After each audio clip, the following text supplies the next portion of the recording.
in the darkness. The village of Bafanji lay silent under the silver light of the moon. The cool winds of the dry season had descended, wrapping the land in a biting chill.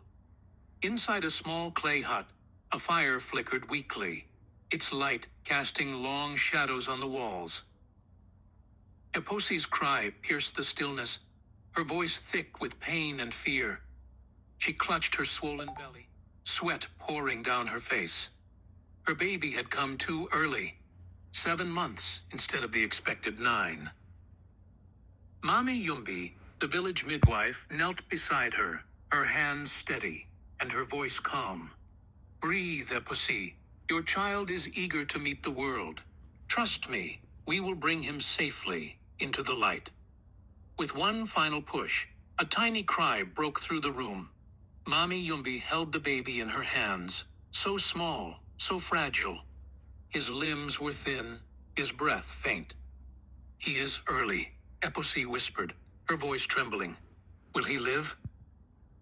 Mami Yumbi wrapped the baby in layers of soft cloths, holding him close to her chest to keep him warm. His name is Mbagi, yes? Eposi nodded. Then remember the meaning of his name, the one who perseveres. The earth will protect him.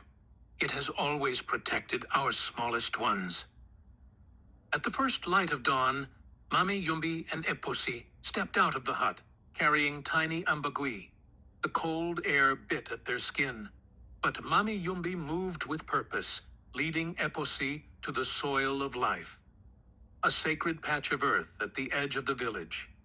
This soil was dark and rich, a place that had cradled generations of premature babies. For centuries, the people of Bafanji had relied on its warmth to save their smallest and weakest. A group of women, led by elder grandmothers, was already there, loosening the soil with wooden tools. They worked in silence, their movements deliberate and reverent. Mami Yumbi knelt beside the earth, testing its temperature with her hands. The sun has done its work, she said, nodding. The soil is ready. Eposi watched as Mami Yumbi unwrapped Mbagi, leaving him swaddled in only a single cloth. The baby stirred, letting out a weak cry. Place him here, Mami Yumbi instructed, digging a small hollow in the soil. She gently laid Mbagi in the hollow, covering him with loose, warm earth, leaving only his face exposed. Eposi knelt beside her son, her heart heavy with fear, but also hope. Will he be safe? Mami Yumbi placed a reassuring hand on her shoulder. The earth is a mother too. It will hold him as you do. The mothers returned to their huts, leaving their babies in the care of the grandmothers who sat nearby, watching over the mounds of soil. These women, their hair silver with age, carried the wisdom of countless generations. One of the grandmothers, Mama Ngwe, spoke softly as she kept her eyes on the babies. This is the way of our people. When the first baby came too early, his mother placed him in the soil near the fire, hoping to keep him warm. By morning, he was still alive. Since then, the earth has been our ally. The other grandmothers nodded, their voices rising in song. A gentle melody that filled the air like a blessing. Eposi could hardly rest. She spent the day grinding millet and fetching water, but her thoughts remained with Mbagui. As the sun climbed higher, warming the earth, Mami Yumbi returned to the soil of life with Eposi. Together, they uncovered Mbagui. The baby's cheeks were rosy, and he stretched his tiny limbs, letting out a stronger cry than the day before. Eposi's heart leaped. He feels warm, she said, tears filling her eyes. Mami Yumbi smiled. The earth has given him strength, but we must continue. Each day, he will grow stronger. Weeks passed, and each morning, Mami Yumbi and Eposi brought Mbagi to the soil of life. The other mothers did the same, and the clearing became a place of shared hope, and quiet determination. One day, dark clouds gathered, and a sudden rainstorm drenched the village. The soil turned cold and wet, unfit to hold the babies. "What will we do?" Eposi asked, panic rising in her voice. Mami Yumbi thought quickly. "We will warm the soil with fire."